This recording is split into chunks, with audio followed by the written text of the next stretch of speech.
Avant de commencer mes propos, je profite d'abord de votre micro pour présenter mes condoléances, les condoléances du Haut Conseil islamique de la communauté musulmane du Mali à ceux qui sont tombés sur le champ de l'honneur. Présenter mes condoléances à eux, ceux qui sont tombés en défendant la patrie. Et aussi prier pour le repos de leur âme. Ensuite, prier Dieu pour les blessés, pour demander prompt rétablissement pour tous ceux qui sont atteints dans ces événements douloureux.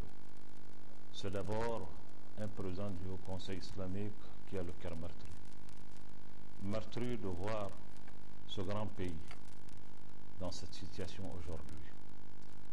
Mais, je dis bien mais, parce que je suis un homme croyant, je sais que la volonté de bon Dieu,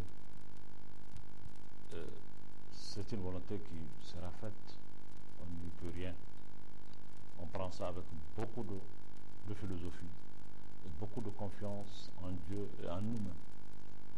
Si je dois aujourd'hui lancer un appel, c'est un appel d'abord, un sursaut national, un appel vers l'unité, un appel vers le dépassement de soi, un appel vers le pardon. Nous sommes un grand peuple, nous sommes une grande nation qui a fait des empires, une nation, qui a fait des nations, qui a créé une civilisation à travers des siècles. On peut tanguer, mais on ne chèvrera jamais, Inch'Allah.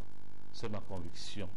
Je pense que le Mali et les Maliens peuvent dépasser ce cap, Inch'Allah. Maintenant, ce que j'ai encore une fois comme appel, c'est de demander à tout un chacun, de prier le bon Dieu. Demain, ce sera un vendredi saint. Je voudrais profiter de votre micro pour m'adresser à tous les imams, à tous les chefs religieux, à tous les fidèles, de nous repentir, de revenir vers Dieu. Car cette situation, seul le bon Dieu peut nous donner la force, l'intelligence pour sortir de cette situation. Je m'adresse à tous nos compatriotes, particulièrement ceux du Nord, qu'ils sachent que nous sommes de cœur avec eux, que nous ne pouvons jamais nous être heureux quand eux, ils sont dans cette situation. Nous pensons à eux nuit et jour. Nos prières les accompagnent. Nous sommes de cœur avec eux là où ils sont. Je sais que le Mali, du nord de Caille jusqu'à Kidal, personne ne peut être heureux tant que le Mali est dans cette situation. Les événements qui sont survenus dans ces quelques jours sont des événements regrettables, mais condamnables quand même. Condamnables.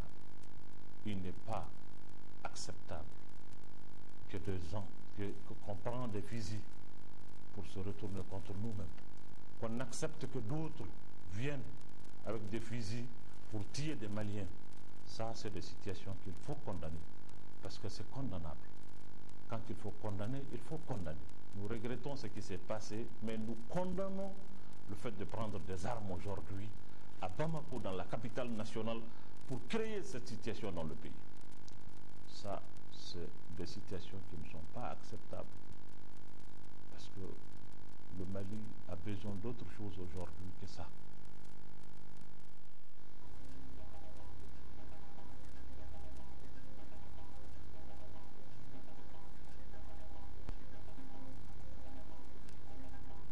Mai 2012. Si les confrères sont restés muets sur l'événement, c'est surtout compte tenu de la situation qui prévalait dans la capitale. Et justement, à ce sujet, depuis la déclaration du Premier ministre à la télévision nationale, la vie a repris son cours normal. Les fonctionnaires de l'État sur place travaillent normalement, comme quelques clients ici au niveau des banques. Je suis venu faire des opérations, le travail a bien et bien repris. J'ai un compte ici, je viens faire un retrait. Alors, ça se passe très bien, oui. À part qu'il y avait un peu de monde. Suite à la déclaration de le Premier ministre, qui a demandé de reprendre les activités, comme vous l'avez constaté en venant ici, donc nous sommes là, on a repris le travail, petit à petit, les choses avancent.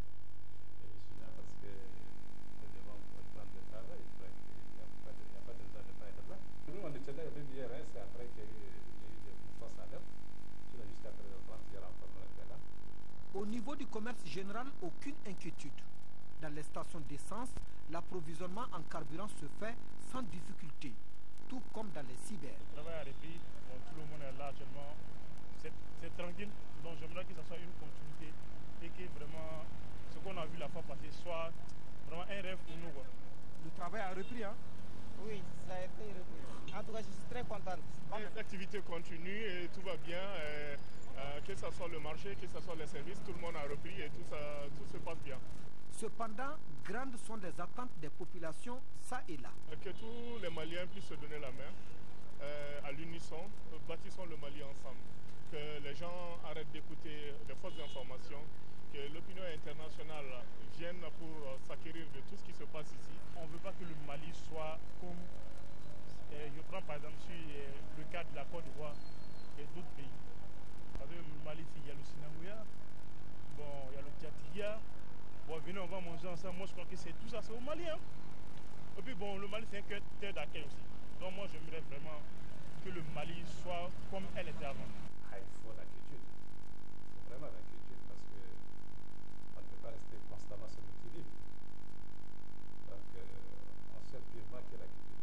C'est ce qu'il faut. Pour l'instant, la prière des uns et des autres reste l'arme du devenir du Mali.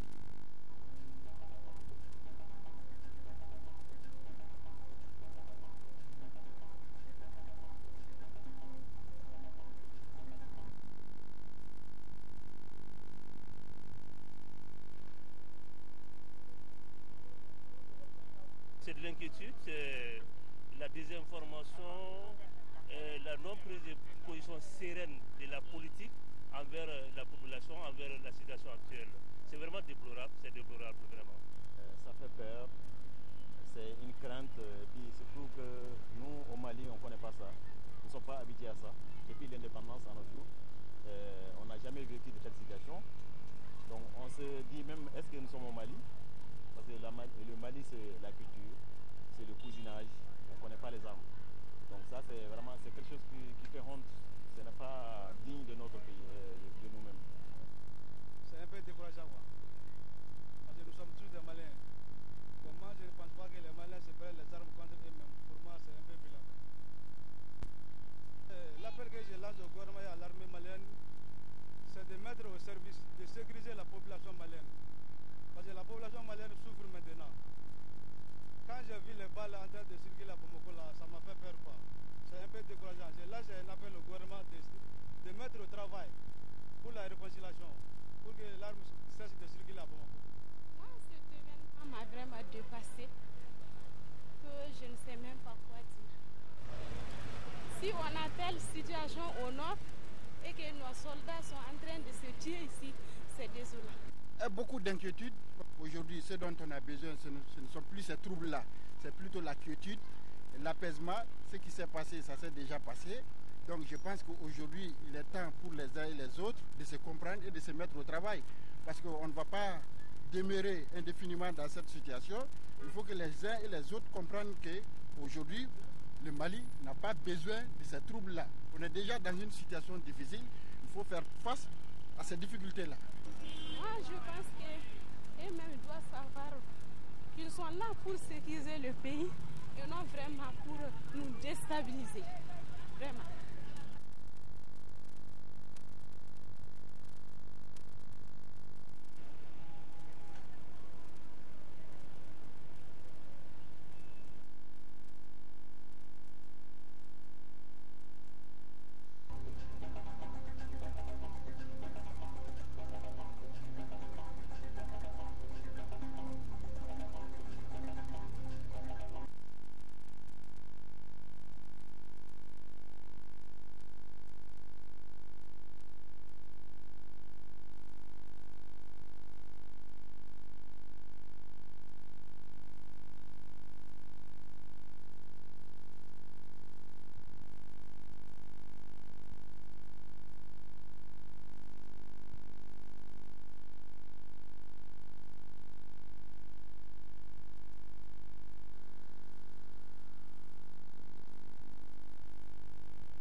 Une semaine après leur nomination, les membres du gouvernement se retrouvent pour leur tout premier conseil de cabinet. Une rencontre au cours de laquelle les membres de la nouvelle équipe gouvernementale ont échangé poignées de main et accolades. Une façon de se souhaiter mutuellement bonne chance pour ces nouvelles fonctions. Et c'est dans cette ambiance que le chef du gouvernement, Dr Cheikh Modibo Diarra, a fait son entrée dans la salle. Avec un tour de table, chaque ministre s'est exprimé. Tous les ministres ont pris l'engagement de travailler pour le pays, pour le Mali, et d'atteindre les objectifs que le Premier ministre les a fixés. Au cours de cette rencontre, le Conseil a également évoqué la situation au nord de notre pays et l'organisation des élections à venir. Le Premier ministre a réuni son gouvernement aujourd'hui pour rappeler au gouvernement qu'il a choisi, dans les conditions difficiles que vous savez, les objectifs fixés à son équipe dans cette situation si particulière de notre pays. Essentiellement la question du Nord et la préparation d'élections transparentes, justes et démocratiques. Le chemin est donc désormais bien balisé pour s'attaquer aux dossiers brûlants qui attendent.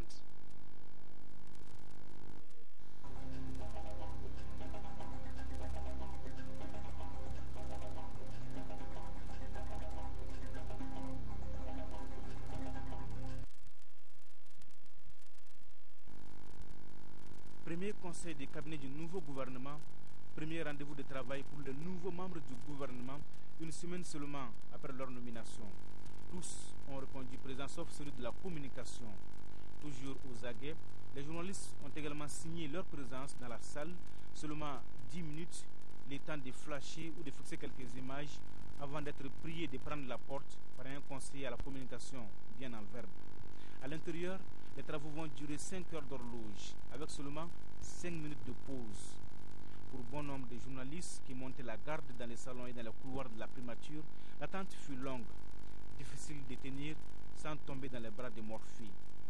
Aux environs de 14 heures, enfin, les portes s'ouvrent pour les ministres pressés de partir et des journalistes décidés à ne pas les lâcher. Non, pas de commentaire, tout se passe bien, tout se passe bien. Pas de commentaire. Ça a été quand même long, vous avez parlé de quoi juste? Demandez au porte-parole du gouvernement, s'il vous plaît. Un conseil ordinaire, tout se passe bien, il n'y a aucun problème. Aucun problème? Aucun problème, tout se passe très bien. Premier conseil de cabinet, premières impressions. Le gouvernement a vraiment conscience de sa mission. Je m'arrête là. Quel était le climat? Convivial, assez convivial. Dans un état d'esprit vraiment de dialogue, de compréhension mutuelle. Oui, des défis, mais alors qui peuvent être relevés avec vraiment l'apport de tout le monde. Le Premier ministre a donné des directives. Je sors de là très très optimiste que nous allons relever le défi. Et les caisses de l'État, ça va là-bas? Écoutez, la situation est difficile. Bon, ça, tout le monde le sait déjà que la situation est difficile, mais je pense que avec la mobilisation de tout le monde et avec la compréhension de tout le monde, nous allons nous en sortir. Ce premier conseil a sans doute permis aux nouveaux membres du gouvernement de se côtoyer, de se mettre dans les bains des affaires ou des dossiers brûlants de l'heure.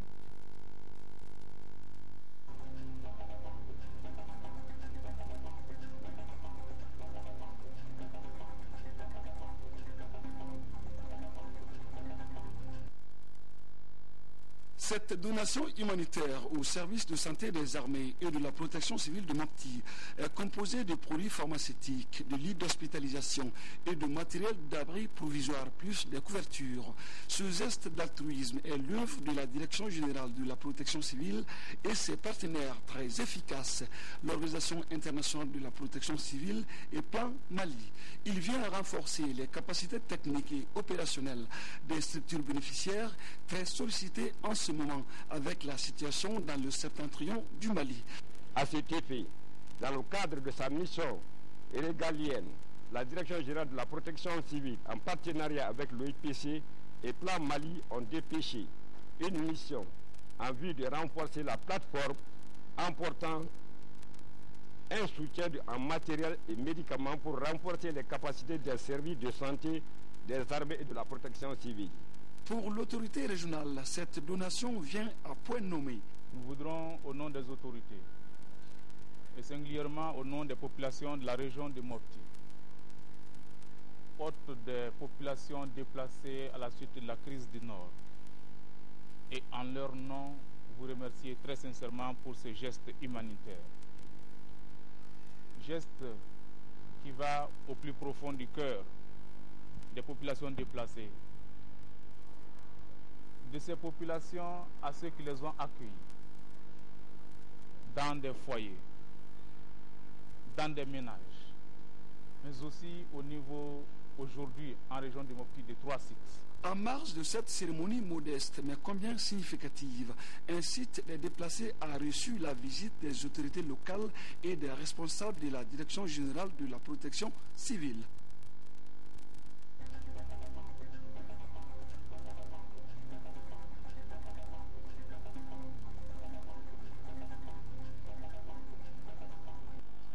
Point culminant de la campagne présidentielle, 18 millions de Français ont regardé mercredi soir le débat télévisé qui a opposé les 2 finalistes du premier tour, François Hollande et Nicolas Sarkozy.